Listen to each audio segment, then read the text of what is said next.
Gaming NBS episode 294 coming to you Monday, May 18th, 2020.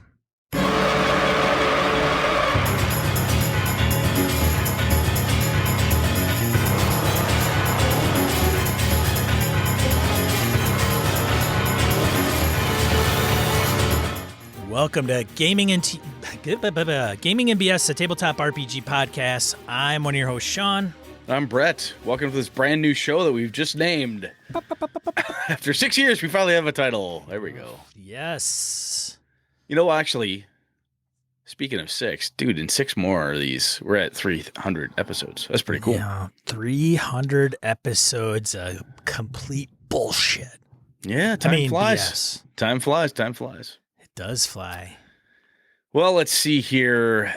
Count of Champions is this weekend, 23rd to the 25th, online. Talked about that before. It's still out there. It is. GameOCon registration is still live, so that's going on. They're pulling things together. Have you registered? I have not yet. Sean and I were going to get together on yesterday, on Sunday, and talk about plans and so forth, and I was a complete lump. I stayed up way too late Saturday and paid for it and didn't get up at a reasonable time on Sunday. And I knew Sean had shit to do, so I'm like, yeah, let's just call the ball and move on because I'm a slug. But anyway, we'll get back on that. But yeah, I gotta get that done too. Let's see here. Any gaming for you this last weekend? Anything cool? I did game this last weekend. I ran my Tomb of Annihilation. Something happened where they're like, look, now you have something to talk about with your show. And I can't remember what it was. Must have been very important. Really good. It was a retcon thing for sure. Oh, okay. And yeah, it was a retcon thing, part of it. And also it was a lot in one area where it's like, okay, what are you going to do? I don't know. Like this doesn't, I even told him, I'm like, this doesn't go anywhere unless you guys do something. Like, this kind of goes to the topic for the day. That's good. I like that.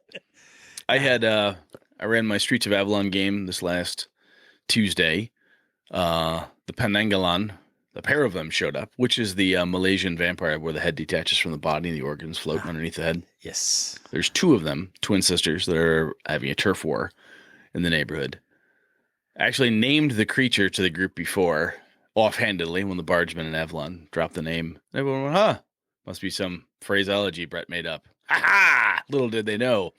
Then I rolled 20 and went, oh, it's one of these creatures. I threw out the classic Fiend Folio flying vampirist head with the organs hanging from them. I went, fuck. How the hell do you kill those things? I haven't figured that out yet. It was a hell of a good time, though. Then it was Trail of Cthulhu with the kids on Wednesday. AJ and Lana have realized that if you shoot the monstrous man in the face and his body disappears into, like, it just turns into mist, a weird bug-like thing flies out of the raggedy clothes, and you call the cops afterwards, and the cops show up. You don't have any evidence to show them. They really don't quite understand what's going on, and it probably is a good idea, and they realized this before it was too late, to not show the cops the string of human ears that you've found, because you have no one to tie it to other than, hey, look what I have. Yeah. And then they ended up picking up this weird-ass Egyptian obelisk thing that they've got sitting in the garage of their house now. They don't know what to do with that either. And they think they have a copy of the Necronomicon somewhere in the library of the house that they inherited. Sounds like good stuff. It is good stuff. They're having a blast.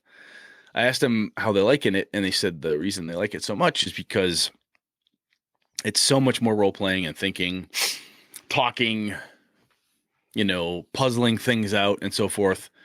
And it's very clear that you can't attack your way out of a puzzle here, right? Right.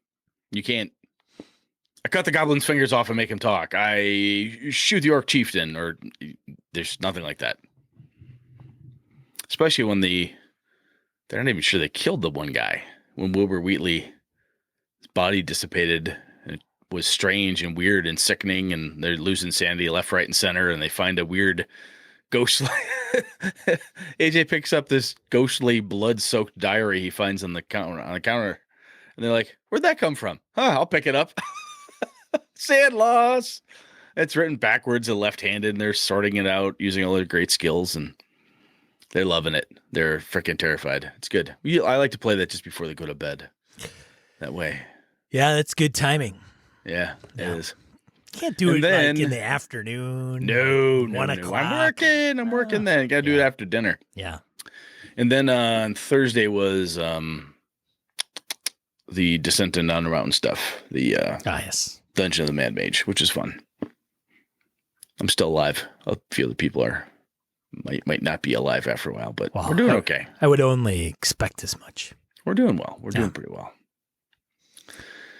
I think that's about it, man. Let's go on. Let's random encounter this stuff. Right, let's get into a random encounter then. I don't give a shit about what I'm doing. Random encounter, segment of the show where we field emails, voicemails, comments from social media. Got some decent feedback from folks on the last episode, which we dealt with about skill piling is one term we used. So the first one we have is a voicemail from Mr. Chris Shorb. Nice. Brett, Sean, Chris Shorb here, calling in about your most recent episode about skill piling. I think it's funny that at the end of the show, towards the very end of the main topic, Brett suggests this option of chaining a bunch of skill checks together, which means Brett has basically discovered the 4E skill challenge concept, where they chain together a bunch of skill challenges. You guys might get to that. I just had to call right away because you guys are talking about that. So I thought that was funny. The other thing is you guys were talking about team checks versus individual checks, and I love that idea. And I think one thing that might be interesting is if you set some stakes for the team check, like when the team's like, we're going to, the party's like, we're going to check the whole room. Okay, great. You guys going to do it as a team or you guys going to do it individually? And when they say they're going to do it as a team, then you can say, okay, well, if you guys are all checking the room, well, then I guess that means no one's checking the door, right? And then they can all roll, and just like team stealth, they all roll their team perception or team investigation. And, but the chance can happen, and maybe 1 in 10 times something shows up at the door and they're surprised. I don't know. That's something that just popped into my head, but that you might want to set them different stakes when they're checking things out as a team. Great episode, guys. Take care. Cool. I know nothing about 4E skill chain challenges, so we've touched on them though. I mean, I've played 4E once, maybe twice, so I know jack about the rules in that space. But if that's a thing and there is a codified, hey, here's how you do it. If it sounds interesting, look it up. I mean, the 4E rules are out there. You can get a hold of them and figure out how it's done, or look it up. Somebody else has probably explained it, displayed it in more detail. I like the idea of stakes. I think that's pretty good from Chris. It's funny. Sometimes I'll hear somebody say stakes. I'm like, what do they mean by setting stakes for? I'm like, oh, consequences is what I think about. I'm like, oh, that's what you're doing? Then this happens, or the potential for this thing happening. However, that can feel like a kind of gotcha auditor, gotcha DM going, you forgot to do this, therefore you get screwed. Ha ha ha. And that seems rather not fun. Where if you say, okay, if you're doing this, there's, when you do that, that means you guys are totally focused on this thing. You can't do all of it at once. The benefit of the group skill check, the skill search, the group search, I should say, you're going to lose that unless you dedicate the time. During the time you're dedicated doing it, something could happen. Clear? Shit, something happened. Well, we knew that was coming. As opposed to the, they don't know that they've left the back door opened. That can be a little, we talked about that under adversarial DMing, and some people don't find that to be adversarial or gotcha-y. But some of my best, most intense gaming arguments have happened over exactly those types of things with my groups over the years. So good stuff though, Chris. Thanks, man. You ready to read, Sean? Yeah, man. You want me to start? You look ready. You can start. You look ready. Alrighty then. Gabe Dybing comments on the same topic, skill piling. I've seen 2 approaches in different games that I would use in D&D. This is the system the topic addresses, of course, does it not? I actually don't have to use these rules because my D&D is swords and wizardry. Well, that's not D&D. That's Swords and Wizardry. Yeah, that's... Gabe. The spelling of the two is totally different. Anyway, carry on. In my Conan 2D20 games, PCs can assist a character with a skill test. First, the player must state specifically how the PC is helping. Then the player or GM rolls 1d20 under the skill. For PCs, it's usually more d20s than that. If the roll is success, then this is added to the successes of the PC directing the action. 2d20 is a dice pool mechanic. PCs must generate a number of successes at or above number of difficulty. Any successes over number of difficulty becomes momentum, but the elegant beauty of this system, including all its gorgeous nuances, is outside this discussion at hand. Fair enough. Against the Dark Master, a percentile retro clone slash re-envisioning of MERP. Have you heard of that, Brett? I have. Yeah. Hey, we brought it up on a die roll. Yeah. Yep. I've heard about it. Has a similar approach. One PC is the main actor. Everyone who is helping must explain how their character actions are of benefit. Then the player's role, using the character's most relevant skill in relation to the actions the player's described.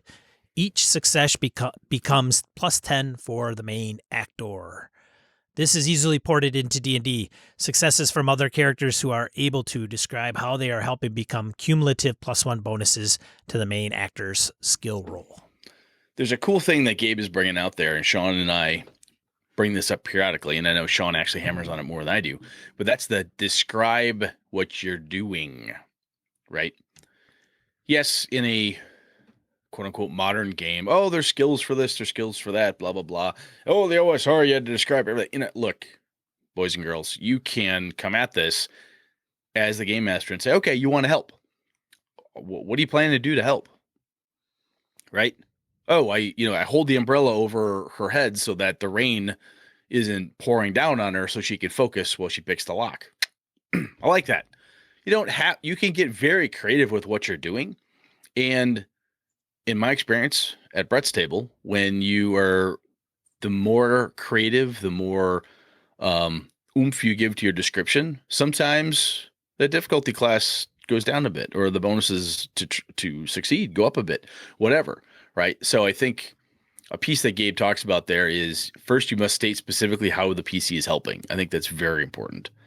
And it could easily get, well, I help. Okay, roll 2d20. I give aid. It becomes this little button you click on your, shortcut on the keyboard. We're all guilty of it. We all do it sometimes. And sometimes look, you helping or not? And every once in a while, we just kind of blow through it because we just don't feel creative at that moment or whatever the case is. It's not like you got to whack people over the head with the creative dictionary.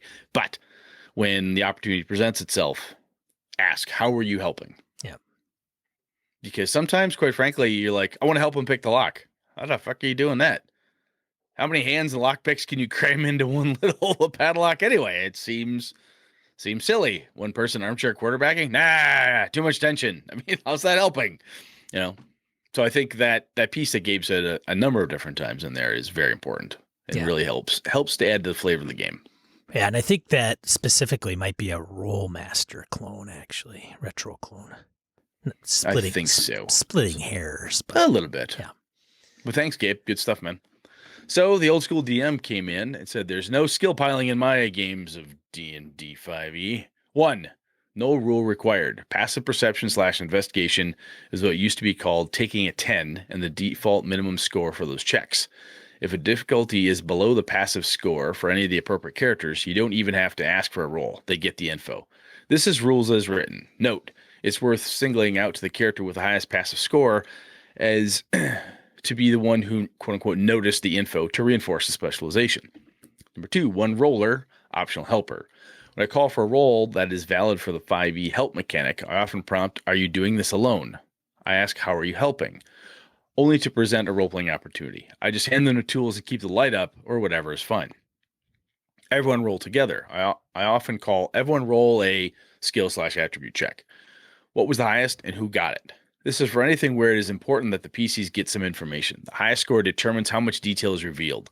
If everyone can check at the same time, this just gets everyone to pay attention to what's going on and listening to the result, as well as providing a role play moment. As normally the proficient character with the high is the proficient. Normally the proficient characters roll the highest, but if they don't, it's fun to ask them explain why they missed it. Number 4, I never allow a roll that isn't called for. Don't care what you rolled. Put your hands in your pockets if you can't stop touching your dice. I like that. In short, if passive beats DC, no roll. Otherwise, determine one roller or everyone rolls. Resolve highest result. There's no piling on, since who, if anyone, rolls has been predetermined before even talking to the players. Quick and easy, just the game just moves along. There is an interesting thing. I love the fact that Randy calls us out, our buddy, the old school, is the passive perception investigation piece, the passive perception in 5e. I don't know if it's just me, but goddamn if I always forget that. I know it's a rule. It's a raw. Its rule is written. I know it's there. But damn, I have a tendency to forget it because when I'm playing D&D, I don't think about that rule for some reason. It's actually worse than inspiration. I find better ways to use inspiration and give it and do creative, fun things with inspiration. But man, the passive perception, I'm going to have to find a way to make a big sticky note, put it on my Game Master screen or something that says, hey, Brett, jackass, check passive perception. I'm going to have to write them down, if nothing else, too. You know, I think that's another one of those GMs rolling the dice for you. If you keep track of all the passive perceptions, you can just do a quick glance on your screen and go, ah, yes, Sharon has the best one. Boom, she's got the info. Sean, when you just ran the Tomb of Annihilation. Are you using passive perception in that, like actively, or do you like, fuck, I forgot that's a thing? Sometimes I make a conscious effort to go, passive perception, because it's something that's probably written in front of me that says, hey, a passive perception of whatever, or somebody with a, kind of in this area will detect this with a passive perception DC 13, 12 above or whatever. I don't tend to use it as much as I should. Because I think sometimes it's easy. And frankly, if somebody, it kind of goes back to what we were talking about where the person's, like you mentioned, Brett, in the last episode, hey, you look under the bed, the thing's under the bed, you find the thing under the bed. So I don't usually, because I'd rather use the description and the narrative to award the person for that than to say that they're searching the room. And then because they have a passive perception of 14, and if this item is, a 12, they automatically find it. I'd rather have them just say, I look for this in this area, and I just go, yep, it's there. Congratulations. I wonder if the passive perception thing is, if it's like a failing on my part more heavily than on yours. You're using it much more often than I am based on what you said. I wonder if this is a style thing where both you and I have a tendency to prefer the descriptor, right? Like, how are you doing? What are you doing? A little bit of a throwback to the old days or new days, depends however you want to say it. Anyway, a thing we like. The other thing for me is the DC. For some reason, I tend to think of DCs as a role. Yeah, as a role. Yeah. I think, it's a DC as a role. I don't think of it as a thing that you could beat passively. Right. Right. I can see that. Yeah. And I don't know why, but the idea of having to assign, because I game master a lot on the fly, as we've talked about, and how I roll and how I like to run my games. I don't go, yeah, there's a clue in here, but it's going to be a DC 10, so we'll see if anybody's passive perception catches that. That is not Brett's thought process. Sure. When you run into the room, it's much more of a, what are you doing? Explain it to me. And then we build that scene together through that narrative discussion. Maybe there's a die roll to figure out where it is or something along those lines. However, I think this is just a muscle from to what we've talked about a while back. Again, scrap the 10,000 hours piece. We beat that fucker to death. But the point is, if I want to get better at this, I need to find a mechanism that will help Brett remember passive perception works like this, you jackass. And some of it may well simply be writing it down. and having it directly glaringly in front of me. Much like, hey, what's everybody's armor class? How many hit points do they have? Some of that stuff I tend not to do because the old Brett won the games I was running at the time, Vampire and so forth, didn't really matter, at least the way I was doing it. And it's bookkeeping and pesky. I don't like to do that. I just want to keep things rolling. But I think there's a time and a place for some of these mechanics that if you can do minimal bookkeeping and it'll actually make the game flow better. Because when everybody knows what the rules are and this rule is written for passive perception, it will flow. Chunk, chunk, chunk, chunk. So yeah, the little table tents that I'd make, I mean, they're really thin. They're not very wide at all. And I would write AC, passive perception, their name, their race, and armor class. I did say that. Armor class, passive perception, and I wouldn't write their hit points because I don't need to keep track of that. But I think that was kind of it. So I would just roll and I would ask if it hit because I would just kind of get sometimes my shits and giggles. You know, I rolled the 22. Does that hit you, Steve? 22 hit, yeah. Hey, wizard, I got a 35. Does that hit you? And sometimes it's out of habit, right? Oh, yeah. Yeah.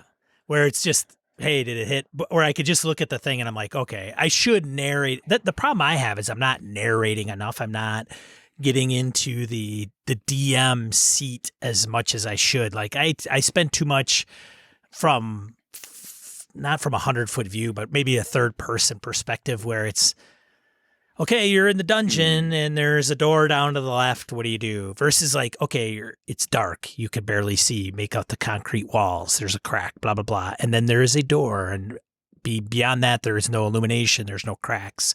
And you hear nothing. You know, I have to get more like that so that it just gets them into it versus sometimes like even this past session in Tomb of Annihilation, it was very puzzly. I tried this, I tried that. You know, it's not.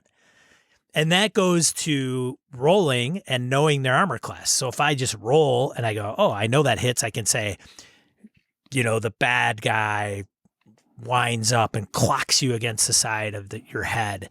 You know, your hat flies off and you take 4 points of damage. You know, there's somebody out there is screaming at their podcatcher or shaking their head at their podcatcher right now saying, Sean and Brett, you're playing the wrong damn game. Yeah. Well, right. And I know I know. There are other games out there that may facilitate the type of play that we're talking about. But one of the other things that Sean and I have talked about repeatedly, and I think it bears repeating, is that sometimes the group of people you have a lot of fun gaming with really, really like D&D. True. Or they really, really like Rollmaster, or they really, really like GURPS, or whatever your flavor is. They really like Call of Cthulhu, and there's limitations, if you will, to some of those things. You try to tweak and add and do whatever. And quite frankly, the other limitation is if you're reading or running multiple games, systems, playing in different game systems, fuck. I got a Pathfinder game on Tuesday for my Avalon game because that's what my crew wants to use, and Alpha's running 5e. We will cross those streams and those wires on a fairly regular basis depending on what's going on. How much damage does this do? Oh, it's D8. No, it's a Pathfinder. Fuck, look that up. Tick, tick, tick. It's D6 in this one. Because we just don't have that stuff. But I like, there's ways to do what Randy's talking about, and there's ways to take that narration, and I think by having that information on hand, Sean, you can still do the narrative piece. It's dark, it's this, but thankfully because you have best perception of 15, are able to cut through the darkness and see the furtive figure at the corner of the hallway, right? You can use those points, those automatic things as part of the descriptor. Yeah. It's a muscle we need to work. So got to figure it out. That's right. But anyway, good stuff, man. Thank you very much. Yeah, thanks, Randy. He's always got good stuff. Tom, all right, over to you. Tom continues, same subject, just to tag along with Old School DM, because my original comment was geared towards multiple checks. I totally agree that unnecessary rolls are to be avoided. I've played in too many games where you had to roll for everything. Mm-hmm. If it's something that's going to get noticed at some point, I don't require a roll. If it's information that someone should know because of their profession, I don't require a roll unless it's very obscure. If people are just doing normal things, I don't require a roll. A pilot doing a routine docking maneuver at the station, no roll. Attempting to dock with missing thrusters and a gunfight going on around him, yeah, roll for it. Rolls should really be requested if a failure would be interesting and advance the story in its own right. If you're driving the scene of the adventure, I don't want to spend 30 minutes covering a minor fender bender you got it into because you failed a driving roll. And I think that's actually almost defined, like in many rule books. Like it is. Unless something's going to happen. Now, there's a theory, though, that this is where, like, old school had this, hey, passive, hello, passive rule right here. It helps you get past some of this shit. Right. The first time I ran Middle-earth role-playing MERP, which is Iron Crown Enterprises Rollmaster derivative, for a subset of my home group, my buddy Dave is like, oh, he knows Rollmaster, this will be great. He tries to do a simple movement maneuver in the woods. He galactically fails and breaks his arm. Fuck. They're a quarter of the way to the adventure. They're traveling through the wilderness. And he did something because there was something to investigate. I can't remember what the hell it was. He broke his arm. Like, I'm useless. Yeah, I know you have a broken arm. Well, that shouldn't happen. I'm like, that's how this game works, man. You tried to do something risky, therefore, blah, blah, blah. Well, I didn't. I said, look, this is how this functions. Let's move. Yeah, did I have to do that? I could have easily said no roll or whatever, but we were trying to play more to the spirit, more to the kind of the rule versus the spirit, perhaps in some cases. But anyway, I distinctly remember that. And the reason I do is because I'm like, yes, this is why I normally don't make people roll all the time, because sometimes stupid shit happens. It just wrecks everything for no reason. Yeah. So, good stuff, though. Yeah. Good stuff, Tom. All right, let's see here. Norbert. I only allow passive checks for detecting a hidden threat and subtract 5 from passive if they are not taking their time. Active perception, I think, is better handled through verbal description / narration rather than die rolls in most cases. The PHB indicates if you have to be specific to find certain hidden things. Die rolls with general descriptors, I search the room, regardless of how high the roll are, irrelevant. Don't forget to make active perception rolls at disadvantage for lightly obscured areas, i.e. seeing with dark vision. That's actually pretty interesting, the last piece especially. I love this because this harkens back to infravision and ultravision. Remember ultravision? Oh, Jesus, yeah. So back in the old days, infravision, you literally saw infrared, hot, red and blue, hot, cold. Ultravision was like the ultraviolet spectrum or whatever weirdness.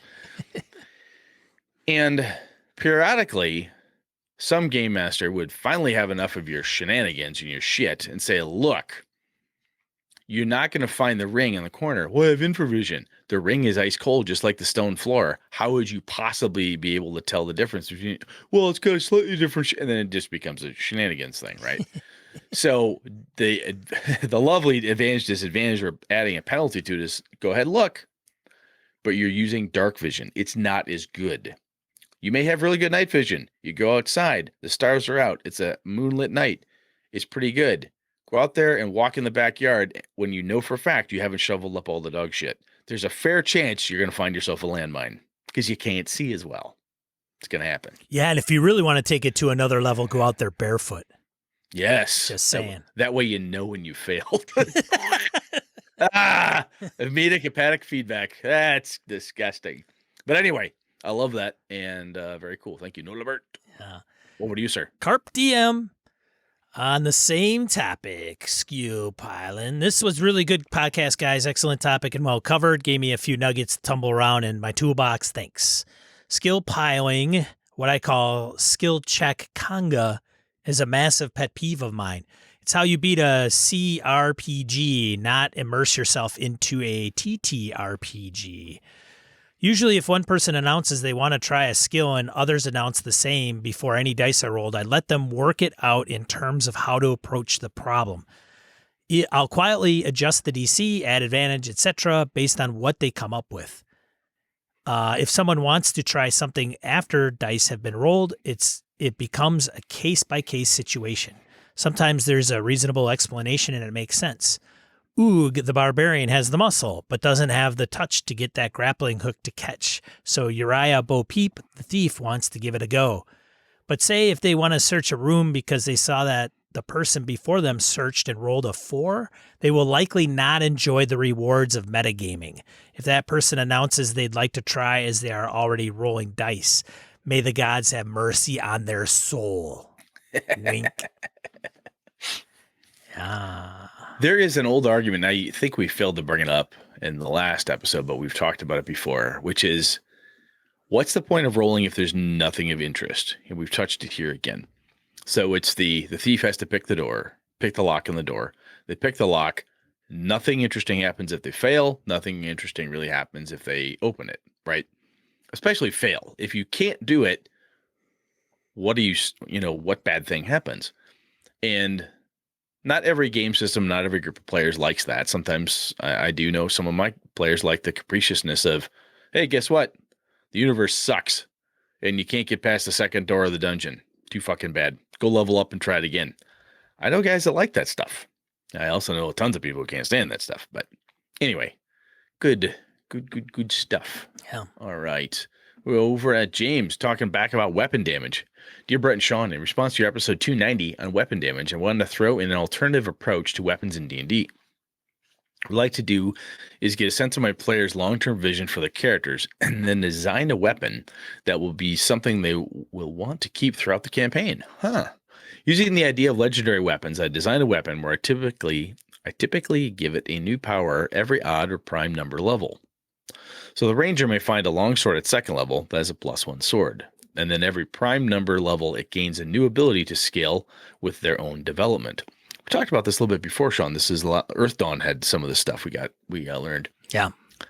Okay, maybe it becomes a +2 sword at level 7, +3 at 13. On other levels, I would give it some other cool power that either increases their combat effectiveness or it adds to their role-playing potential. Say for the ranger, at level 5, the sword gives the ability to cast Pass Without a Trace for free, recharge every short rest, or it does additional 1d4 elemental damage as chosen by the ranger. What's fun about this is the player never knows what the new ability the weapon will gain. They may not even know what the level the new power appears, just keep them guessing. Also, as DM, you can adjust the powers for later levels based on how they're playing the characters now. This makes them attached to a specific weapon. It cuts down on them becoming a traveling weaponsmith. It gives the DM the opportunity to inject new bonuses or abilities into the game. I did it once for Wizard Staff, where on some levels the wizard would have to complete a task to unlock the additional ability of the staff, like fight a creature single-handedly or survive some sort of challenge. I found that the players become much more attached to their specific weapon, which opens up much more role-playing opportunities when the weapon is threatened by a rust monster or stolen by a villain. Enough for now. Great job as always, and stay healthy, James Wagner.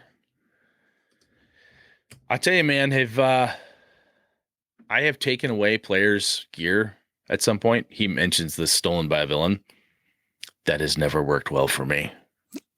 How so? What do you mean it never worked well for you? Worked well last time I did it as a game master, horrible craziness happened. They lost a bunch of their gear.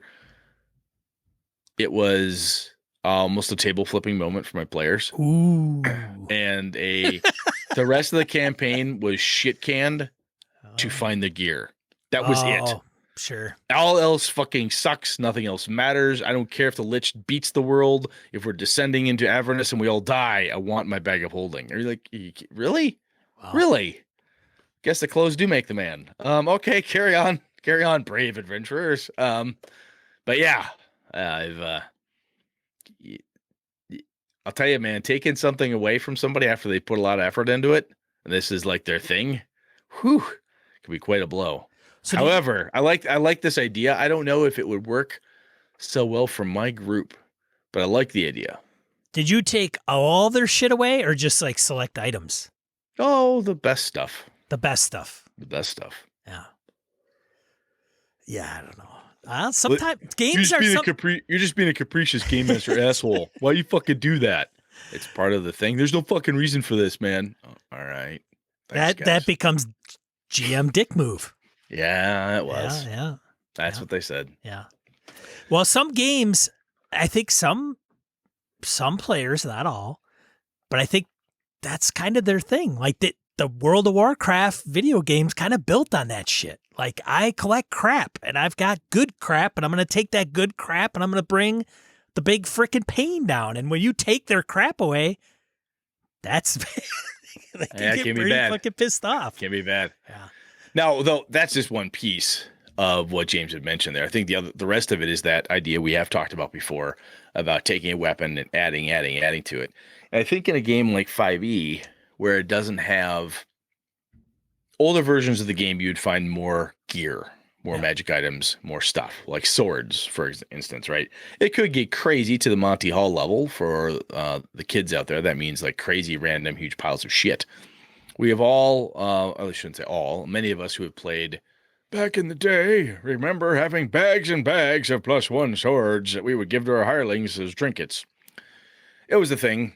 You know, it's that when Treasure overdoing it, you know, game masters like over awarding and so on and so forth.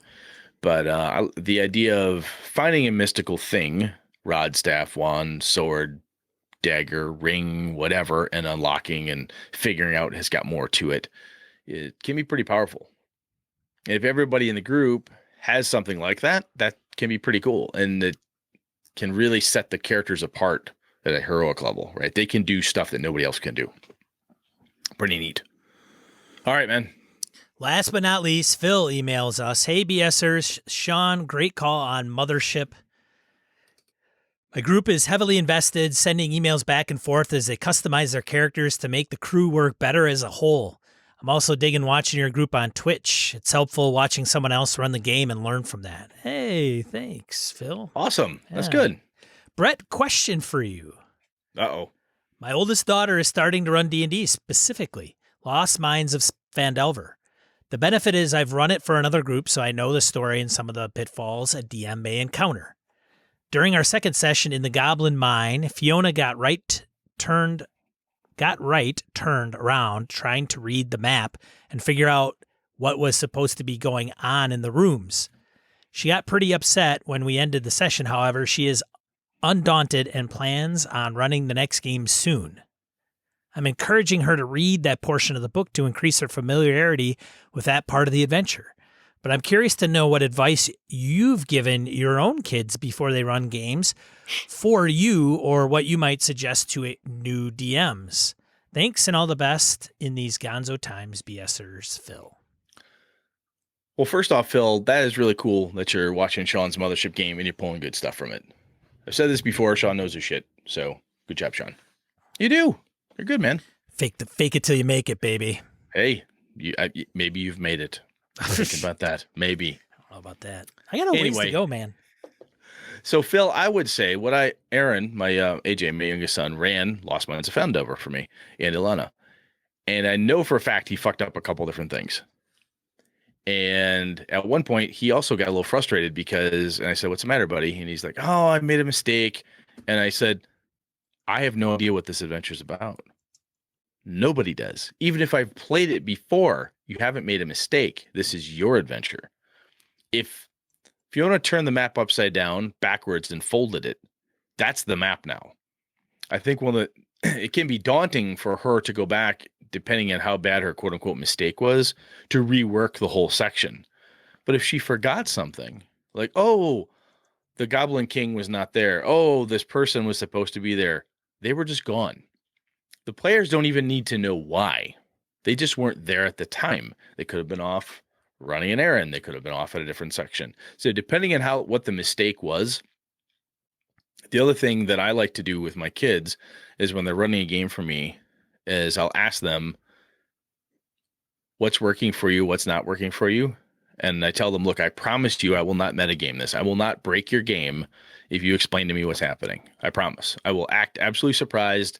Don't tell your sister. Don't tell your brother. Don't tell your friends. Tell me, and I will help you. Right? Every time I'm done running a game for my kids, and I say, "Did you have fun?" "Yeah." "Okay. Did you see what I did?" "What do you mean?" "When you discovered this thing and this and this and this, you made these mistakes, which is why your characters didn't have the information to give the cops when you called them." "Oh, that's right. It's not bad, but this is why I reacted the way I did as game master, so you understand the actions you took and how they impacted me." So the fact that she's undaunted, wants to keep going is great. That's awesome. That means that she didn't like just go, fuck it. Totally crack on you, Phil. But I think the your first piece is like, hey, read it over and check it out. Make sure you really get up to speed on it. And the other thing she can do too, which I've told my kids, like, if you're not ready, say stop. Oh, you guys are going after the dragon? I'm not ready for that. So we're going to stop right here. Okay. That's totally fine by me.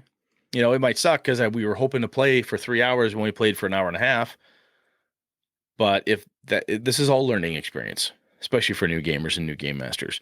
So I think if she rereads it and she says, oh, I really wanted, or there was a clue she missed or something that's really critical that she has to put someplace, tell her she can put that thing wherever she needs to. She can put that clue somewhere else, right? She didn't run the adventure wrong, which I think is a big piece. When my daughter Alana ran a game ages back, she was trying to run a pre-published adventure for Little Wizards. And she's very frustrated with AJ and I because we weren't following the path she was putting out for us. We were doing different things. She had no idea what to do. And she was terrified that she was doing everything wrong and that we were wrong. So it was all wrong, just big piles of wrong. It's not how it goes. So I think from me to my kids, that always helps kind of calm them down. Like, hey, look, it's your adventure, man. You could have scrapped all the goblins and traded them out with orcs.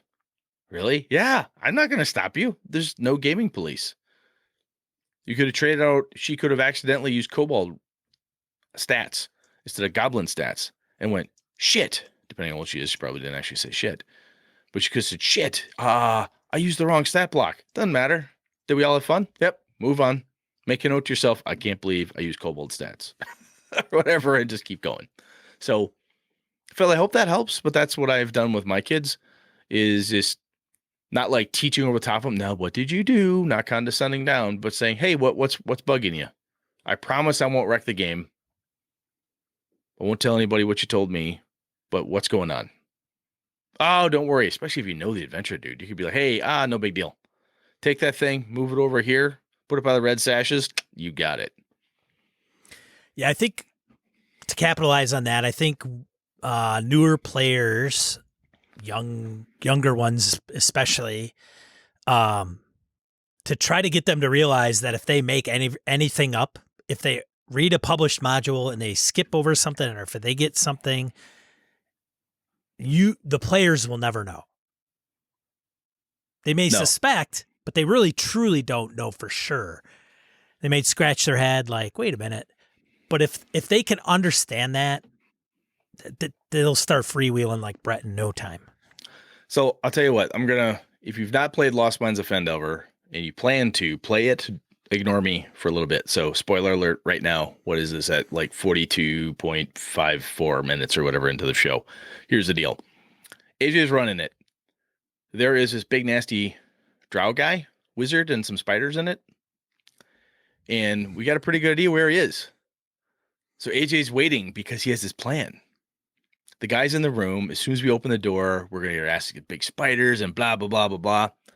And we'd gotten to a point where we had some pretty powerful oomph. AJ goes, what do you do? I creep up to the door. Okay, roll stealth. All right, you're right up there. What do you do? I knock on the door. And I say in undercommon, sir, I need to talk to you. AJ has no idea what to do. He's no clue. He's never encountered anybody doing anything like this. He goes, okay. He opens the door. I attack him. Do I get surprised? Yeah, well, you sure surprised me, says AJ. Wham! We smoked him. He never got one attack. Ilana, our three characters, just crushed. We just destroyed this guy. He's like, okay, that was interesting. He still tells that story now. That was one of the coolest things I've ever game mastered. And he's been game mastering quite a bit since then. So end of spoiler. Yes. But some of those you just learn, right? Like, I bet you like, make that move again. Yeah. Holy crap. Next time somebody knocks on a bad guy's door, he'll probably have a different idea of what to pull off on him. That's funny. But that's the type of shenanigans that players pull off. Yeah. And Fiona could have easily gotten shenaniganed by her group. Everyone's giggling, having a good time, having fun, and somebody like Brett goes, I knock on the door and see what happens. And then she forgets that oh my gosh. It's no big deal. Absolutely no big deal. Nah. Anyway, enough of that. Well, thanks everybody for writing in and commenting on the forums and the emails. We appreciate it. Let's get into the main topic. Main topic, yeah, baby.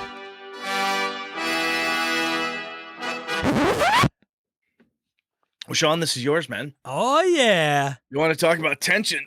Oh, like in my back. You want to talk about tension, building it, keeping it, and whatnot. And I think this goes a little bit to what you were just talking about at the top of the show. Tension/pressure. Yeah, with your crew kind of, I don't know, what do you want to do? I don't know, where do you want to eat? I don't know. Mexican? I'm just not feeling Mexican today. How about Tex-Mex? That's kind of, I don't know, maybe, So, Sean, what made you want to talk about this? Is it bugging you that you can't put the hammer down? Is it you don't know how to do ninjas kick in the door? What's bugging you, big guy? Well, Brett, I was running a game. It was a great game. Don't do that. After the show last week, Brett and I were talking, and we were talking about, Brett's like, hey, what do you want to talk about? We were kind of mumbling about stuff. And one of the things that I brought up was the mothership game that I'm running. So the guys, guys, on my mothership game, you might as well just tune out from here on. All right. Just walk away from this show. I'm not going to mention anything, but it's really not worth you listening to the rest of this mumbo jumbo. But this is a lot about what you learned. It is what I learned, but some of that is kind of like, hey, I don't want to tell these guys what I learned. It's I see. They could. It's a vulnerability. I feel these folks are pros. They're not going to hurt you. Yes, true. Yes, you hurt him. They're gonna do it. Hurt him anyway. They're gonna make him cry. I want to see Sean cry on Twitch. It's like 6-on-1, man, and totally gonna make me cry. You're gonna get your mental ass kicked. That's what's gonna happen. And Keep going. It's not such maybe it is a bit of an epiphany, but what I came up with was like these guys are facing a few different things all at one time, and so I thought. Multiple plots or multiple things like I got to deal with this. Now I got to deal with that. Like it's coming all kind of down at once. So issues. What? It's like that. It's like when I go to work, this doesn't work. That doesn't work. Right. This guy's sick. Oh, and you walk in the bathroom and somebody clogged the toilet. Really? Yeah. Really? I got to do this. Brett's I got to call a maintenance guy and fix this. Oh, and some jackass took a fork truck and drove over one of my IDF cabinets. God damn it. Yeah, never mind whatever happened before you had to go to work. Yeah. Oh, yeah. The fact that I spilled coffee on myself and almost got in an accident. And yeah. So I want to basically take what Brett's normal average workday from like 6 to about 8 and pull that all down upon a player character group. That's legit. You wake up, man, you spill your hot coffee on you at the camp, and then all of a sudden a monster comes through the camp. Oh, and shit, you still got to report to the king by, in the next 20 minutes. Oh, and you should probably get dressed. Yeah. You should probably, but your clothes are missing. Oh, yeah. Son of a bitch. Excuse me. So this is So I think this is interesting because there's one piece where people say, like, how do I keep things going, keep the pressure on? And sometimes when characters turtle, when the players do the whole, I don't know what to do, I don't want to leave my house. Ninjas kick in the door, orcs attack, goblins jump in, space virus lands on your head, Cthulhu awakens, horrible shit occurs. That's a big thing. But there is that tension and pressure, especially if you want to have a situation or an entire campaign, perhaps, be this situation where it's just tense the whole time, right? So you watch Aliens, the second one with the Space Marines, where they're on the planet. Okay, so first off, if you haven't seen it, I'm sorry, we're gonna talk about it. So get over it. Anyway, so there's point of like la la la la, shit starts happening. Fuck, fire. Oh God, oh Jesus, bam, bam, Marines, we are leaving. Bam, bam, bam, bam, bam. And it goes bad. It gets to a point where every time somebody knocks a canister over, someone drops a can of rations, someone pulls this over, the guns go off over here, everybody's on fucking edge. You want that, I am on, this is a DMZ, man. I'm in the trench right now, and I'm getting shelled. And that's a feeling that a game like Mothership, from what you've described and what you're trying to do, I think, really thrives on, right? The unknown, the kind of the what the fuck. the horror movie thing, right? You don't get a lot of time to breathe in some of those flicks when it's going and going and going. When Leatherface is coming after you with a chainsaw, you're kind of like, let's just hang on a second. I gotta get a coffee and we're gonna do about Leatherface in the other room. Jeez, I don't know. Seems kind of, it's kind of dangerous over there. So that's what you're talking about. Is like especially Mothership. They're on a ship. They're trapped. Well, It's the whole tension. Yeah, and part of it isn't, I mean, obviously you got to generate that, right? It doesn't just happen. Like it starts out with the, hey, we're traveling through space and everything's just fine. And then all of a sudden this happens and that happens. And then it's this and then, oh my God. And oh. So are you using, when I've done this in the past, I know what I've done. I'm curious what you're doing. Are you doing lots of little nagging, antagonistic small things? Is this kind of pow, pow, pow, pow, one more straw and that camel back will break eventually? Or are you like, this is on fire, 16 men are dead, oh, and that's on fire, and the ship is falling out of the sky? Are you doing huge stuff all the time, or is it a mix? How are you mixing it up? Well, I think it's all perspective, Brett. I mean, one person's little is another person's big.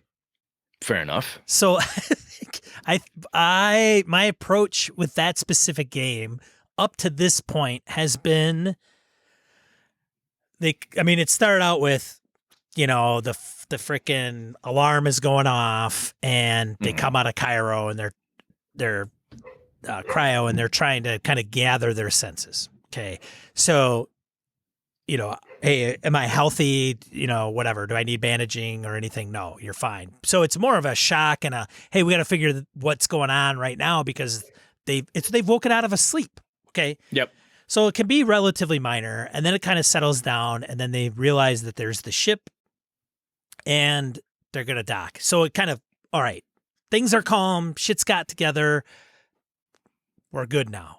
Now, I think that's important. Yes. In that, so when it's you up start and down, right? when you start it, yes, you have to have the up and the down, yeah. and especially at the beginning. You can't go up if you don't go down. Sometimes. Well, yeah, right? and that's the piece, right? Is if all you do is escalate. That's kind of where I was jokingly saying, if at a certain point, all you're doing is escalating, and there's never a denouement, never a oh my God, right. a second to breathe.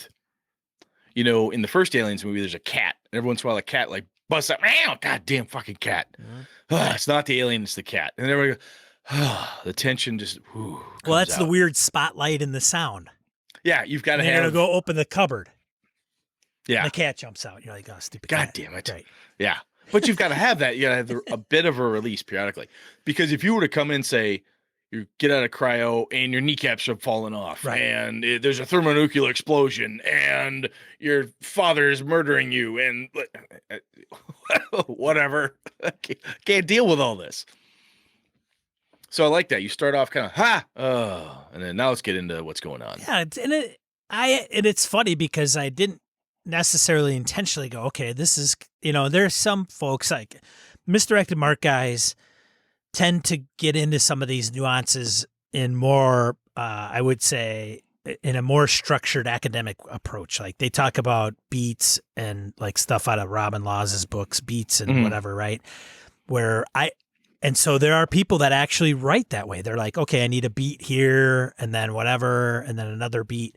I don't do that, but I think I don't do that intentionally. I think I do it unintentionally, and it just happened to work out that way. So having said that, they're facing a couple things right now that's like, okay, there's a monster that they're having to deal with that they haven't seen. It's been kind of creeping around, which is kind of modeled after your typical, like, we don't know what's going on, but we hear it and it's scratching and the big reveal hasn't come yet. Got it. Well, now the reveals come, right? Like these guys are well over. That's when the last session ended, was like, son of a bitch, it's a who's he, what's it? Yeah. They're ready to, okay. Right. And at the same time, right before that, and I mentioned this at the end of the last episode where they're kind of stranded on this one derelict ship. So you set up some wonderful small stakes though here, yes. Right? So some small drama. Right. This isn't quite right. This isn't quite right. There's shit that's broken that needs fixing. Right. Yes. And that, if you take that for a second, like pull it back and say, we're not playing Mothership, we're playing D&D, we're playing Shadowrun, whatever. It's small things are not working right. Yeah. They're nagging, they're annoying. You could fix it if you had a moment. If you had some time, you could go fix the hyperdrive, right? Chewie, go fix the hyperdrive. Han Solo could have fixed the fucking hyperdrive if people would stop shooting at him, right? Right. You could fix any one of these things given the time, the tools, and the talent. You could take care of this problem. However, the little things pile up, as they do, and in the middle of that, you get distracted from fixing the hyperdrive, or distracted from shoeing your horses, or cleaning your armor, or going to see that guy who's working on your sword, or whatever, because something's outside the castle wall scratching. Another person's found dead, right? There's a murder happening. There's things going on. This happens in murder mysteries. Let's see, like Silence of the Lambs and stuff. You could, if people stop dying, people stop being abducted, and you just had to solve the problem of the moment and not worry about the continuation of the problem and an uncontrolled something happening, spinning out around you, it might be easy to do, but you just can't deal with it all. And it can't be so big. I love what you've done where it's small stuff, right? You talked about like, hey, this isn't quite right. That's not quite right. That's a little bit off. Oh, this door won't open all the way. You know, it's small, annoying, antagonistic stuff that just irks you. And then the big reveal happens. You're like, oh, wow. It's too bad we haven't been able to fix all that weapon system stuff back there. That sure would be handy right about now. Sorry, I totally talked over there, but I love what you're doing. I think this is really cool. Well, and it's one of the things about this topic is I was thinking is, in D&D, these guys stood around in a room for, the better part of 6 hours. I mean, there were off rooms in this particular area of the tomb, but there wasn't anything pressuring. Now, could I have created something to up the action or get them to do something or move them in a particular direction or prompted them in a way that would allow that would make them go into a particular direction or take action? And sometimes D&D, I find that, there's situations where you're like walking through the forest, you're walking and you're walking and you're walking some more, and then you come across encounter, whatever encounter is. It could be wandering monster, band of, bandits, you scout ahead, there's bandits. Then it's like, okay, what do you do? And then it becomes very, and it's not, I don't want to say formulaic, but it's very kind of like, okay, it's on us. Did they notice us? No. Okay, do a couple skill checks. So it's very procedural kind of thing. So let's give me an example of. So I think some of this. Oh, so keep going. Well, I was going to say. So the reason I bring that up is I got to think that there are some games where this approach to throwing stuff at the party that kind of ruins their day, little things that just kind of annoy the crap out of them, but they have to kind of react to them, is maybe more apt or more applicable in Shadowrun, Cyberpunk. When I ran Vampire, Heist. The first time I ran Vampire, I used Chicago by Night. And one of the wonderful things it had in the back was like random encounters.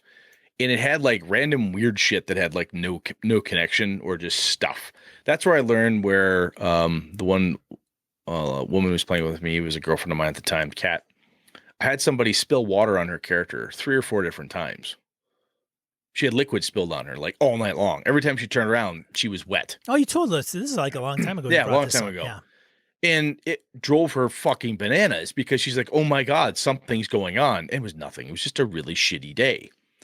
And sometimes you have a really shitty day.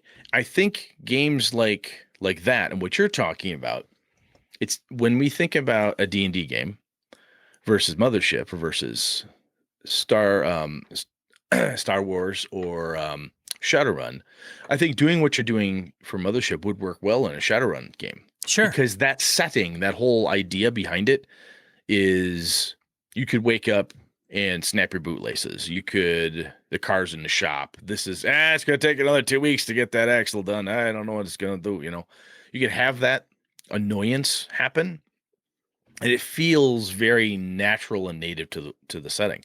In Mothership, you walk into that game, you know what it's about. So as players, you're kind of expecting it. If it was we walk in, we do 3 searches, we find a thing, oh my God, it's a monster, find out how to defeat the monster, move on. it doesn't work that way. You want that horror feeling. And one of the ways that horror movies or horror stories of any kind it's to have the tension and the pressure it starts with small stuff. The kids on the road whose car breaks down is the first thing. The second thing is the boyfriend and girlfriend start fighting. And then the third wheel is complaining about the fact that they won't stop fighting. And then somebody gets hurt while trying to change a tire because it started raining and blah, blah, blah. It's just building and building. And then they and next disappear. thing, and then somebody decides that they're going to go knock on that weirdo farmer's house. Right. And then the guy with the chainsaw comes out. Son of a bitch, motherfucker. Damn, Brett, you should make a movie, man. You're like came up with all that on your own. I got this. Right on the frickin' just like that, man. Crazy. So pulling that stuff out and in Mothership, right? And the other thing that's really fun about an environment like that is the environment is very contained. If you're in Seattle, it's a city. If you're in Mothership, it's a ship. Right. When I've run D&D games that I would call a siege, where basically you're in an inn and the inn is being besieged by monsters and somebody who wants something inside. And when that happens, the area is very contained. For me, it's easier to do this. One of the reasons why I love city campaigns, I think I talked about this a little bit, and I'm doing this to my home game with Avalon, is small nagging shit happens. Lenny's character found out his sister's dating somebody he doesn't want her dating. So he's got to go dig into this kid, find out what the deal is, ends up killing the kid, feeding him to some ghouls, but that's a different issue. And somebody else finds out that their dad wasn't quite who they said they were. Oh, and they upset this person. Oh, this guild's mad at them. It's small nagging bullshit, but it's very contained. I think sometimes the openness of a D&D adventure sometimes, and I guess because if it's not in a city, it's not in a certain location, you just can, fuck it, I go to Greyhawk, then I go over there, run over down to Grand Duchy of Jeff, we're going to go to the Parmage, and we're going to hang out over here. It doesn't feel like it's contained as well. Like you can fuck with them on that level. Is that what you're... Yeah, it's a different feel watching Game of Thrones, which I know you haven't watched, but it's a different... I've seen bits and pieces of it. I know enough about it. But it's a different saga than Star Wars or Alien or John Wick is a perfect example. Like that's like just keep throwing shit at one guy all throughout the whole thing, where it's and Ozark this is kind of spurred by the Netflix series Ozark. I don't know, you probably haven't seen that yet, Brett. No. So the premise, quick for folks that haven't watched it, Justin Bateman plays an individual that is laundering money for a huge Mexican drug cartel. Got it. And he's super, super, super smart financially. Like he knows how to work the numbers, knows how to do all that stuff. Well, eventually what happens is he obviously gets in over his head. They move to the Ozarks and out of the Chicago area and basically he's working for this cartel. And it's so funny if you watch this, it's like the guy must wake up and just wonder like, what the hell could go wrong today? Because it does. Like then this happens and then this happens and then this happens. And I'm like, this is perfect, right? Because it's constantly making this, and it's like Breaking Bad. It is totally it is. It's all those shows, right? Yeah. I've only seen bits and pieces of that. Yeah. Oh, you gotta watch Breaking Bad too, Brett. Like it's. I know. I got other. They're great shows. They really are. But it is. You're exactly like that. And in Ozark, some people have compared it to Breaking Bad, where it's like this thing, and just when you're like, oh, okay, and then you're like, oh my God, I can't believe that just happened, or that's about to happen. How the hell is he going to get out of this one? Sons of Anarchy did a similar thing. Every time you turn around Sons of Anarchy, someone got shot, stabbed, murdered, raped, something horrible happened, or threatened to happen, or lost a finger, or whatever. Yeah, horrible shit. So part of it's kind of like, okay, so it's probably more applicable to certain games and so how you run certain games. You can still do it in D&D, I'm sure. But one of the things was that component. And part of also what I brought up to Brett was John Wick's Play Dirty, which he like writes a lot about, like throwing the freaking kitchen sink at your players. Now, one of the things I would say, John is actually reading his Play Dirty articles on YouTube. We should probably link to that. They're kind of fun. Yeah. And he's got it. They were like 10, 15 years ago, so he's got a slightly different spin on. Like, hey, I was I'm not the same angry younger guy I was at that point. So let me tell you a little something different now. John has grown a little bit. Yeah. So those adventures that are happening that John Wick talks about, that I've talked about, and I made those up. John made those up. Those are not pre-published. Right. The Mothership one you're running is a published adventure, correct? So it is, but it's built. But it's more guidelines, right? This is kind of the thing. Like there's these things. Well, but there isn't like you enter this room in there. Well, that's not fair. There are rooms on the ship where you can read the room descriptions, but I've gone off a little bit of that because, a wandering monster. Okay. Well, it felt right. It feels good to do it. It's like, and if you're reading the table, even if it's a virtual table, you can see when people are acting like, oh my gosh, what's that? What'd you say? Fuck, did I hear that? Shit. Okay. Benny, get over here. Julie, we're here. And people start talking and moving. The characters and the players start acting differently. So you start reading the table. I think the challenge you would have, and this is just me talking, is the group you're playing, the D&D game. Shit, I just forgot the adventure. Tomb of Annihilation. Mm-hmm. Tomb of Annihilation isn't written like that. No. And you could you do it? Yes, you could. You would have to do some serious rework to make it work the way you want it to, or throw things. This is where when I start running pre-published adventures, I tend to go off the pre-published rails pretty quick. Yeah. Because I get cooking along and I'm like, you know what? Scratch that. This person's over here. This is there. They're nagging them. They're bothering them. Because you can start with something as simple as, okay, no one's bothered to check their, take care of their equipment or anything like that. So I'm going to start small. You do notice your armor's starting to get a little rusty. Ah, shit. Yeah, we're in a jungle. Yeah, right. Fuck. I said I took it off and put it in my pack, but I didn't really pack an oilcloth or take care of it. Yeah, all right. So tonight you're going to spend some time cleaning your armor? Yeah, I should get my armor out. So you're cleaning your armor. Good for you.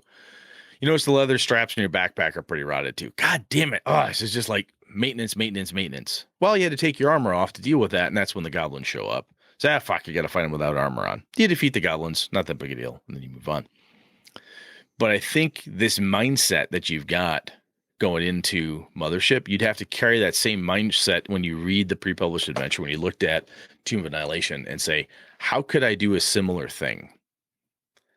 And does it fit? Because if you go to play that game, you go to play that adventure, if that game is not about strange, bizarre intrigue and so forth, it can feel like you're bolting on this weird thing. Yeah.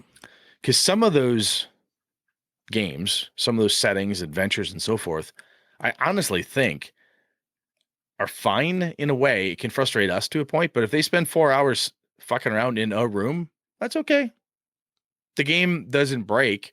They're in a dungeon or a crypt, and some of those dungeons and crypts are more alive than others, and sometimes nothing happens. You got to go from one place to another in order to make something happen.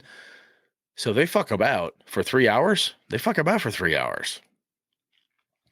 And it can feel unnatural to have ninjas kick in the door or to start throwing in these small nagging pressure things if you've never done it. If you started the campaign with it, I think you'd have easier luck trying to implement that now. Does that make sense? Yeah, totally. And I agree. Like it would be weird to bolt on stuff. And Tomb of Annihilation is they walk down a corridor and something happened to them, but the corridor they didn't know this. And I don't know if any of these guys, I think maybe Andy listens to us, but the Tomb of Annihilation it's not a spoiler, but if you're going to go through that adventure, it's a smart, intelligent player module adventure, right? So if there's a corridor and the DM reads to you what the corridor description is, it probably has something to do with the corridor. Like you better pay attention. Yeah, pay attention to what it's telling you, because the hints are there. But people are like, well, I walk right down the hallway. Well, guess those what? puzzle events, man, that's a different style of play that It you're is. looking for. Yeah. So I think if you were to look at that adventure and read the whole thing through and say, huh, this is an old school dungeon crawl, or this is how this works, I really can't do the pressure tension thing or I want to, which is not going to work. Doesn't really apply. My buddy Alpha running the Undermountain game. He's not doing this. No. We have food to track and some other things we need to worry about, but he's not doing the weird pressure shit that I'm pulling off in Avalon. It doesn't mean I'm better. It's just it's a different environment. The setting, the container the adventure is happening in lends itself to this stuff. Right. Yeah, you could totally take Tomb of Annihilation, rework the fucker, and crack this stuff in there, but I think that might be more work than it's worth in some of those cases. But I think you can't. I do it with D&D. I do it with Pathfinder. A lot of people have done it with a lot of different game systems, so it can be done. I think it comes down more to the setting, and I like part of what you said is you kind of start small and then have a thing, and then a relaxing moment. And you gotta be able to let the air out. You can only hold your breath for so long before you turn blue and pass out. Right. At some point, I knew the floating head pangolin vampires are gonna pop up if the players haven't figured it out. They had enough clues; they should have figured out X. Huh. Well, creatures are having a turf war. Something weird's gonna happen. Well, they finally did something. Alpha and Nick break into this old brewery. They go up there. Oh my God, they find the body, no head. The head flies in the room. Craziness ensues. People get dropped from big heights. It's fucked up. Oh my God, what the fuck? Well, at some point, the monster had to show up. They had enough clues of vampires, of bleeding and controlling and this, and this. Like, where is it? Where is it? At some point, Dracula fucking shows up. Jonathan Harker and Van Helsing don't just wander around going, I just can't seem to find him. What the hell's going on? Nothing's happening. You can't wander around Mothership or Aliens or wherever the fuck you are and go, God, I don't know where the Klingons are. I mean, we've been looking. We've heard Klingon signs all day, but I haven't seen a Klingon for 16 sessions. Yep. You can't maintain that. You can't maintain that. It has to have these bursts. You know, oh, good. Oh, good. Fuck, there it really is, you know. And the small tensions are small, conquerable, defeatable. You've gotten past the tension. The door didn't open. I got a fucking crowbar in there. I got the spaceship door jammed open. But now when the players flee back through that room and the creature's chasing them, what about that how does that play into it? You know, that so I think you're beating the story right. And I think how do I do this? So I think there's, like you said, there's an art form to it. And sometimes you can get almost overly, for my mind, overly prescriptive. I think the way you're doing it naturally, are you doing it where you like, hey, it's a little slow, I want to add something? Do you just find yourself finding natural places for you anyway? I was waiting, and I kind of thought, I want to get this going. And so it had to be the right timing. Mm-hmm. And have things kind of fall in place. Like, oh, this would probably be a good time to do this. I don't know if I necessarily have to think like that all the time, because I think part of prepping, not prepping and just blurting that out in the middle of, all right, we're kind of searching this room. I search in the corner, just dropping the hammer and going, there's blood. There's blood, or there's a creature that jumps out at you, or the whole ship. You're doing that, and you're suddenly thrown to the other side of the room because the whole ship just tilts. What the hell's going on? And then, it tilts back, and you're getting flown all over. It goes from searching the room really boring to all of a sudden, blah. Now I had to I picked certain times where it was like, okay, this happened. Oh, and by the way, 5 minutes, like something happened and it wasn't that big a deal. That's another thing too, right? Something happened. They're like, well, that's weird. They're trying to call their ship. Hey, hello, come in. They can't communicate. Well, not a real big deal, right? Not life threatening. The ship took off. I don't know. We'll have to deal with that at some point. And then monster shows up. Well, the ship having taken off or wherever it went, and the monster being in front of you, that whole, now it's compounded. Like, Now I'm gonna say shit, something. where the hell are we going to go now? I don't want to spoil this for anybody who's playing the game or plans to here, but one of the things that you talked to me about off air before the show was, the adventure. And by that, I mean, what's supposed to happen, the big things, all the major themes, so on and so forth. The fact that you have that stuff down, and it's not the huge it's not a 200-page book, right? No. The main themes, monster, moon, this. You've got all that stuff. Yeah. But you know what I'm saying? You have that stuff. You are free to improvise as long as you stay true to those things. It's like the core mechanic. This is the main through line, the spine, the main plot points, the main beats, the main stuff. So one of the things that Robin Law said, and I've realized over the years, I'm like, when I read it, I'm like, I do that. I never called it that. Was, what's the most interesting thing that can happen right now? If something's fucking boring, right? You search in the room, you find nothing. Second room, you're like, okay, they can't find nothing. Something's got to happen. You find a hand. What? Just a hand? Yeah. Is it like in a glove? No, there's a fucking hand. Is there blood? No blood. What the fuck? There's a hand? There's a human hand laying there? Actually, you can't even tell if it's necessarily human. What do you mean I can't tell if it's human? You getting down there to look? All right, fine. I go down to look at the hand. What is that about? It's not in the rules. It doesn't matter. It fits the theme, though. What does the monster do? Does it eat people? Does it sever their hands? And maybe at that moment, you're like, you know what the fucking monster does? It won't eat their left hand. I don't know why, but it won't eat the left hand. Every body they find left hands. I don't know. I'm making this shit up, right? But you can do that stuff. You can blurt out a truth. And sometimes the players blurt out this wonderful truth. Right. They find something and go, oh my God, it eats their livers. Now it does. Now it eats livers. That's a great idea, Jared Rasher. Click.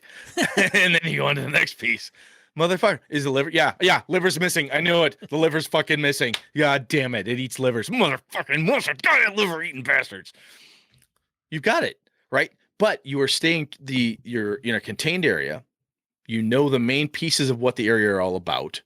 And from that, you're free to improvise in the pressure and the tension components by adding spooky clues, freaky occurrences. And one of the things that goes into that is it's not connected non sequitur bullshit. Wham! The ship bounces. What the fuck was that about? Has nothing to do with anything. Meteorite, small one, cracked the ship, spun at 180 degrees. But just chucked you around a bit. You have no way to know that, though, but the ship moved. What could that be? Could be anything. Could have been hit. Could be a monster jumping up and down outside. Maybe there's reavers. I don't know. The players look at you, there's fucking reavers? There's reavers here? No, I don't know. Are there? Maybe there are. Right. I say shit like that to my guys all the time. Yeah. What is that? I don't know. It could be a vampire Dracula. Maybe it's Frankenstein. It's a fucking golem. I don't know. It could be. Why wouldn't it be a golem? Fuck off, Brett. Saying those things, but blurting that stuff out, you are free to do that, Sean, because you know what's in the container. Thanks, Brett. No, I'm just saying it's all, the fact that you're doing it, and that's, I think, and I'm not saying that you're a smart dude, so you probably figured it out, but I'm just saying from the outside looking in, I'm like, that is part of it. I'm seeing that as like the fact that Sean's able to do it is because he has mastery over what the setting is supposed to be for this event. You don't have to know all the known universe setting, but what box is this adventure taking place in? Is it a sandbox? Fine. But there's a this, a this, a this, this. There's 5 big things. As long as you stay true to those things, do whatever it is you got to do. Well, and so going to Mothership and even after this is done and me running another game, whether it's a con or a mini campaign session 4 or 3 sessions long game, part of me wants to run games that are, God, my voice just squeaked like I'm 13. I want to run games that are kind of in that nuance, like whether it's Call of Cthulhu, Delta Green, Night's Black Agents, Mothership. I mean, even D&D. I mean, if I ran Eberron, it could kind of fit this setting because it's more pulp noir. But I'm not opposed to running the big Tomb of Annihilation, epic, dungeon crawl. But part of me is also kind of, I want these guys to kind of be under the pressure and shit goes. Now, that's not to say that there isn't the lull where they can sit and think and kind of ponder what's going on or kind of put the clues 2 and 2 together. But I kind of like putting the frickin' screws to these guys and making them, think on their toes, make actions relatively quick. throw shit at them that they're going to have to react to in a relatively timely fashion because they have to. Yep. One of the things that my experience has taught me is that it's great to do it. And then there's a certain point, like you said, that there's a time to rest. Yeah, you got to rest. Yeah. Okay. You have enough time to go through the woodshed, find the rusty bandsaw, the 2 circular saw blades, the ball peen hammer, and the nail gun. Okay. Now we can get that motherfucker. Right. And you've got this handmade garbage tools you're going to go fight this monster with. Every horror movie's got that. Yeah. These tense movies, these action movies. The A-Team, oh my God, what are they going to say? BA's going to go build a fucking tank out of a lawnmower or something. There's a section where they can calm down and put a plan together and do something. Ripley's able to pull something together to go down to get Newt from the Queen. It takes time to do that. Right. Should Newt be dead by then? Yeah, probably. Facehugger ate her up. Whatever. That's what happens. However, there's time. And what's wonderful is that if you do it right, when the group is, and if you're watching the team, you watch the crew and look at you like, oh my God, and they're at that frazzled state, you get them in this little free zone. Okay, you've driven the beast off. You've got the door locked. You've got an escape path. What do you guys want to do? It's real quiet right now. Really? Really? Yeah, dead quiet. You hear nothing. Well, and that's a good point, too, because part of me also likes, so I like that kind of ramp up, throwing them a bunch of shit and having them go, oh shit, okay, what are we going to do? They go run away or they come up with something very quickly. And they take this and they do that, and this guy's doing this and that woman's doing this, blah, blah, blah. And then they get out of that, they lose a character, they save them, they drag them, and then there's a sense of, okay, tranquility. It seems that they're safe. It's like it's a and then you walk away and let them all talk amongst themselves on how to figure out what the hell they're going to tackle next. It's that thing when I've done stupid shit in my life. And every once in a while you stop and you're like, am I bleeding? Yeah, fuck. Okay, yeah, that hurt. Yeah, I'm going to feel that tomorrow. I'd stuck myself. I did that. Whatever. You got hurt. It happens. And you need to do self-assessment. The crew, the whole group needs to self-assess. Whether you're playing a vampire game or Call of Cthulhu game, they go, okay, well, what the hell do we got? Mm-hmm. And you as game master get to do those things that you and I, Sean, have talked about in the past. Like, okay, guys, just let me set the stage for you. Right. This happened, this happened, this happened, this happened, this happened, this happened, this happened, and there's reavers. What? You said there's no reavers. I'm kidding. There's no reavers. But these 7 things just occurred. You seem to have a moment to catch your breath. What do you guys want to do? Any questions? Anything you want to ask about? And give them a chance to ask, define, refine. Wait a minute. You said it looked like a hammer? Yes. Okay. All right. No, I said a hand. Oh, it's a hand. It wasn't a hand. Oh, I heard not hammer. A hammer. Okay, hand. My bad. Hand. Okay. Hand. Yeah. Okay. But you can do that, and they're trying to figure out. They're trying to put it together. How do I kill Jason? How do I defeat Freddy? How do I defeat the creature? Is it afraid of fire? What have we learned? Hey, remember, it didn't like X. Hey, remember, one of the things my guys failed was a creature who was transforming into a vampire crashed into the inn, and he screams at Lenny's character, because he's Lenny's character's buddy, that he owes him something. And Lenny's like, oh, fuck, I owe him money. So he throws coins at him. The vampire follows the coins through the air. Where they land, he goes over to immediately. He goes 1, 2, 3. It's an old vampire legend. Vampires have to count shit. And they did this twice. And a little OCD action. And nobody caught that was the vampire tell. Ah. Afterwards, when they had the someone brings up, and he was counting coins. I said, he kind of did the whole very methodical, made sure he counted everyone's, gathered them up before he took any other actions. Yeah, that's right. Fuck, he was a vampire, wasn't he? Yeah, he was. Okay, all right, that's good to know. Blah, blah, blah.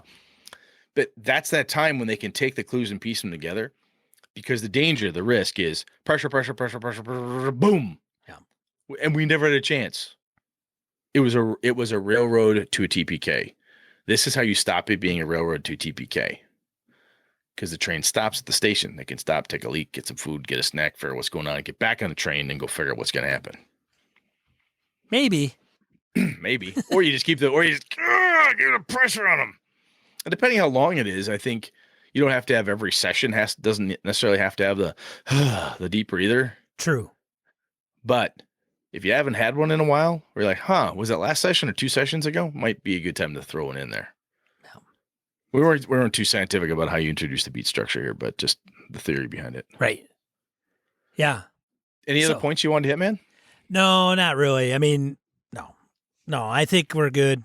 I am interested to hear if people have their own method of putting in this, any examples or good stories people have about making the characters kind of run ragged for a little while and throwing them the kitchen sink. And then, and if you've got a structure, it sounds corny, but it's hard sometimes to put the lightning in a bottle because there's game masters out there that do really, really cool stuff. And if you ask them, how is it you do that? They look at you and say, I don't know, I just do it. It's not easy. There's stuff I do. I'm like, where'd I come up with that? I don't know. It just happens because it's just a muscle I've exercised. Asking a pro athlete, and we're not pro athletes here, right? But asking a pro athlete how they did the no look pass, like, well, I just knew he'd be there because that's what we do. You've got this sync. And if you've got a group you're gaming with, and sometimes the group is just on, man, and you guys bam, bam, bam, bam, bam, bam, bam. It's like wonderful stage, improv. If it's working, it's really working.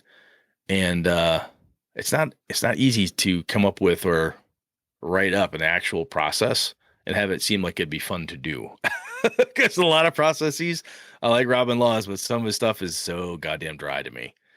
But anyway, so yeah, let us know what you think, what you got. Let's get into die roll. Let's die do that. roll. 2 to 4 miscellaneous points of gaming and geekery you want to bring to you. I've got 4 this week. First one, Full Deck Role Playing by Jason Blair. So Jason used to live here in Madison, where I live, and had done the Streets of Bedlam for Savage Worlds, as well as Little Fears.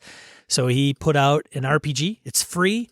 We'll have a link to his blog post that talks about what it is. And then in the blog post, there's a link to Drive Through RPGs where you can download that game that he's designed, which is based on like a deck of cards. It's also somebody, Gareth, what's his last name? Brett Gareth.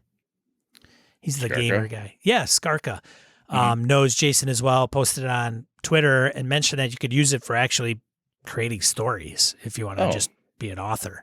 Slick. Yeah, second one, Empire of the East, which is a DCC Kickstarter. It's funded, ends May 29th, 2020, as this is being recorded. Empire of the East is I think a Brett Saberhagen series. Fred Saberhagen. Yes. Brett is my co-host. Fred Saberhagen is the author. totally different Saberhagen Blazinski. Yeah. Yeah, totally different guy. Third one, Tom Kartos. I came across Tom on Twitter. He put out 50 plus maps for virtual tabletops that he's designing and has designed, and he has a Pinterest and a Patreon. So he put them up on Pinterest, and then you can go there and redirects you to the map, and you could download those for free. Otherwise, he's got some good looking maps out there, man. So check those out if you're playing Roll20 or what Virtual Grounds. You can import those maps. Yep. Last one, but second to last one, Twilight 2000 4E 4th edition role-playing game announced by Free League Publishing. Man, Twilight 2000 I never played, but I think I may check this out. I wanted to play that. I got to make characters and play once. I loved it. Yeah. It was a long, long time ago. Yeah. And the concept, the theory behind it, I'm like, oh, this would be fun.